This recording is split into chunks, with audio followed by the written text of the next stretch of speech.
Today we will start our biology class for 9C. Topic is pollination. What is pollination? The exact definition you have to write: transfer of pollen grain from anther to stigma of same plant. Okay. See, anther and this filament, an anther having pollen grain. From anther, pollen grain transfer from male to female. Okay, the transfer of pollen grain from anther to stigma, this is called pollination. And this pollination are of two types: self-pollination and cross-pollination. Self-pollination means when pollen grain reach stigma or transfer to stigma of same flower or stigma of another flower, but of same plant. Remember this, same plant is called pollination self-type. And this is possible in bisexual flower, means both the sex are there in the flower and no need of agent or large flower size of the flower, not the color of the flower, because in self-pollination no need of agents. But in cross-pollination means pollen grain of anther reaches to stigma of flower of another plant. Remember this, in self-pollination same plant, but in cross-pollination another plant, but of the same species. This is called cross-pollination and mostly unisexual flower. In self-pollination, bisexual flower, but in cross-pollination, unisexual, mostly unisexual flower, means only one sex is present. Example, these are the examples. Now, different type of agency or agents for pollination. And these are the agents will help to pollination. And this is first is insect. By insect pollination done, then it is called entomophily or entomophilous flower. Okay, remember these two words only. If pollination take place by insect, then entomophilous flower. Okay, and for this, these characteristics are helpful. First, mostly large flower, brightly colored, so that insects are attracted. And these flowers are always in groups or in a cluster, so that they attract more. Okay. And second point, these produce or emit scent or fragrance, so that insects attract by the flower. And third is produce nectar or thick sugary solution, so insect come to feed.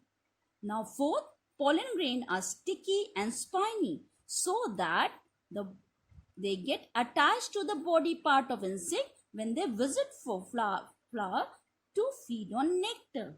And the fifth, stigma is also sticky and it does not usually hangs outside the flower, so that because of the stickiness, pollen grain comes to stigma and stick there and help in pollination. These are the examples. Okay, and these are the agents: bees, wasps, moth, butterflies, and some common insects are the example for the agency and help in cross-pollination. Now, pollination by wind, and the term used for this is called anemophilous. Remember this, anemophilous, wind pollination. Entomophilous, insect pollination. Okay, wind pollinated flower, anemophilous flower. Okay, and their pollination is called anemophily. In this case, flower are small, see, large. In this case, flower are small, not colored brightly, because no attraction required. Okay, and second point, do not produce scents or nectar, no requirement. to attract. Okay, because wind are responsible in pollination. Third point, stamens are freely exposed to wind. Freely exposed. You know that in corn example, so you know hair-like structure or feather-like structures are there in the corn. So the stamens are freely exposed to wind. And the fourth, pollen are in a large quantity, and their pollen grains are lightweight, dry in nature, and smooth. So they carried easily by wind. And six, their stigma are feathery and exposed to wind. See the examples. Remember all the example, grass family, wheat, corn, you know these all. Okay. Now, maize or corn are the main example for the example of wind pollination. Now, other type is called water pollinated flower, when pollination takes place by the help of water. And this type is called hydrophilous flower, or pollination is called hydrophily. Hydrophilous flower have following characteristics, and these produces pollen grain in a large quantity. See this example. Hydrilla and Vallisneria are the example of this water pollinated flower. See these examples. Okay. In this case, pollen grains are large quantity. Second point, specific gravity of pollen grains is similar to that of the water. This means that this help to float in the water. Okay, remain floating in the water pollen grain. Okay, in this surface, this water surface area. Okay, and here pollination take place by transfer of water or flow of water, and the anther of the pollen of the one flower is moved towards the stigma of the female flower. Okay, example, hydrophilous plants, male and female flower are born on a separate branches.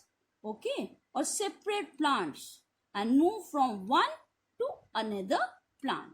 Now see the advantages and disadvantages of self and cross pollination. First, advantages of self-pollination.